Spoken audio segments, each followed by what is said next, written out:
우리나라 최초의 군악대가 탑골공원에서 매주 연주회를 열었다는 거 아세요?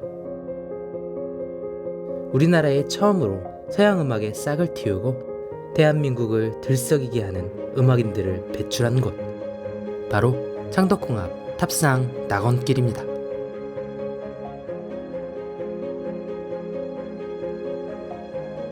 탑상 낙원길 초입엔 이황직 악부터가 있는데요.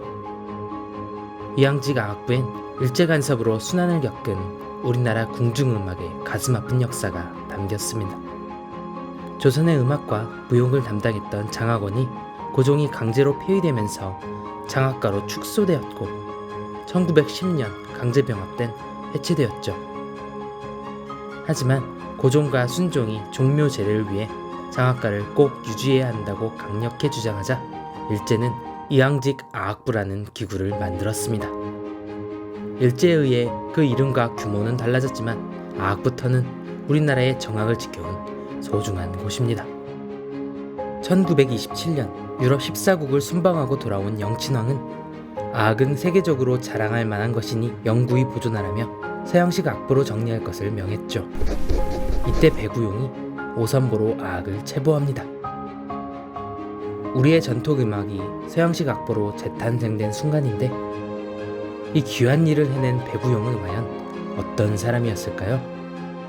한옥의 특별함이 숨쉬는 익선동에서 배구용의 집터를 만납니다.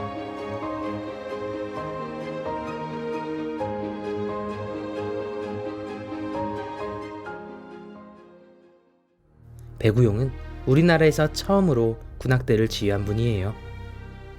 고종은 국권을 키우기 위해 육해군을 육성하고 군의 사기를 높이기 위해 반드시 군악대를 두어야 한다며 1901년 대한제국 군악대를 만듭니다.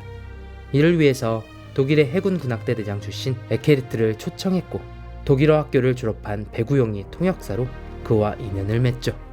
이 둘의 만남이 우리나라 서양 음악사에 어떤 일들을 벌일까요? 탑상 낙원길 곳곳에 아주 특별한 음악 이야기가 전해집니다. 계속 길을 따라가 볼까요? 익선동 골목을 휘휘 젓고 나오면 배구용에서 시작된 한국 서양 음악이 오래오래 꽃피어온 곳 낙원 악기상가를 만나게 됩니다. 이렇게 악기들을 둘러보는 것만으로도 기분이 업되는데 악기 하나 연주할 수 있음 얼마나 멋질까요? 야외 공연장에선 감성지수를 높여주는 연주회도 열리니 한번 찾아가 보세요. 낙원동에도 배구용의 집터가 있습니다.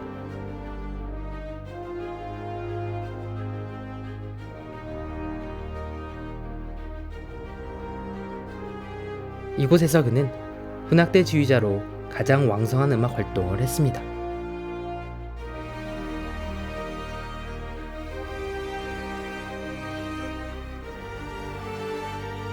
시위군악대의 악사터는 우리나라에서 서양음악을 본격적으로 가르치고 배우고 연주했던 아주 의미 있는 곳입니다.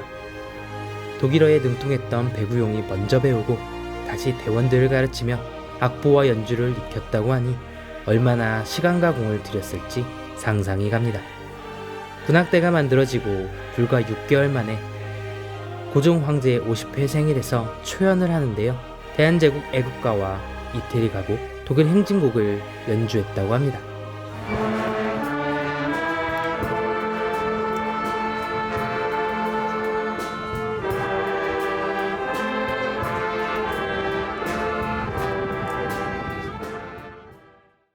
(1910년 8월 29일) 일제가 국권을 강제로 빼앗으면서 시위군악대는 이황직 양악대로 개편되고 고종이 승하한 뒤 해체되고 맙니다. 그 후로 배구용은 경성악대를 만들면서 당대 유일한 음악단을 지키려고 부단히 애를 썼습니다. 음악으로 경성시민을 위로하고 희망을 찾고자 했던 것이죠. 우리나라 최초의 공원 어디일까요? 네, 맞아요. 탑골공원입니다. 이곳엔 정말 특별한 정자가 있는데요. 이 팔모정은 우리나라 서양음악사에서 빼놓을 수 없는 소중한 공간입니다. 군악대의 야외 공연을 위해 만든 정자예요. 이곳에서 기념일마다 연주회가 열렸고 또 매주 목요일엔 경성 시민들을 위해 다양한 곡을 들려주었다고 하니 꽤 낭만적이지 않나요? 팔모정에서 연주했던 군악대원들은 우리나라 서양음악의 역사입니다. 브라스밴드를 만들고 음악 선생님이 되어 우리나라 음악의 텃밭을 가꿔 오셨죠. 자, 이렇게 탑상낙원길을 둘러보았습니다. 이제 이 길을 걸으면 그 옛날 군악대의 힘찬 연주 소리가 들려올 것 같지 않나요?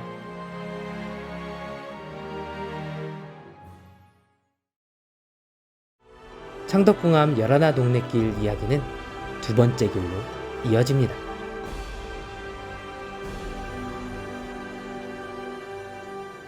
영상을 보신 소감을 댓글로 달아주시고 퀴즈에 도전해 특별한 선물도 받아보세요.